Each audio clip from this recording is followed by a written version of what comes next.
ابھی آپ کو خبر دیں کہ پی آئی اے کی نجکاری کے حوالے سے ایک اور بڑی پیش رفت سامنے آ گئی ہے۔ عارف حبیب کنسورشیم نے پی آئی اے کے باقی ماندہ 25% حصص بھی خرید لیے ہیں۔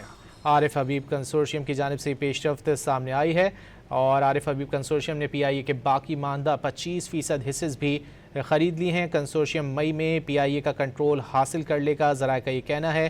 عارف حبیب کنسورشیم نے 25% شیئرز کی رقم جمع کرا دی ہے۔ 45 ارب روپے کی بینک گارنٹی آج جمع کرا دی گئی ہے۔ پی آئی اے کی نجکاری کے حوالے سے ایک اور بڑی پیش رفت سامنے آ گئی ہے۔ مزید جان لیتے ہیں طاہر شیرانی سے۔ جی طاہر۔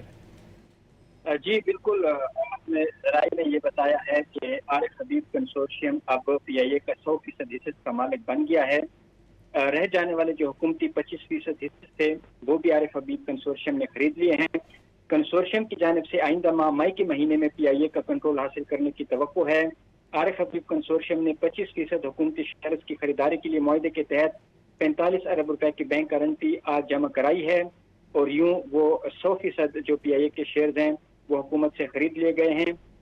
عارف حبیب کنسورشیم نے جو 75% حصص تھے وہ پہلے ہی 135 ارب روپے میں خریدے ہوئے ہیں اور اب جو باقی ماندہ 25% حصص تھے وہ رہ گئے تھے اور وہ بھی پی آئی اے کنسورشیم کی جانب سے خریدے گئے ہیں۔ 25% شیئر کی خریداری کا آپشن موجود تھا جو کنسورشیم نے استعمال کیا اور مجموعی طور پر اب جو پی آئی اے کے 100% حصص ہیں وہ 180 ارب روپے میں عارف حبیب کنسورشیم نے خریدے ہیں۔ عارف حبیب کنسورشیم میں Fauji fertiliser, lake city, Fatima group, Arif Habib limited, city school اور اے کے ڈی پر مشتمل ہے۔ جی بہت شکریہ طاہر شیرانی ان تفصیلات کے لیے۔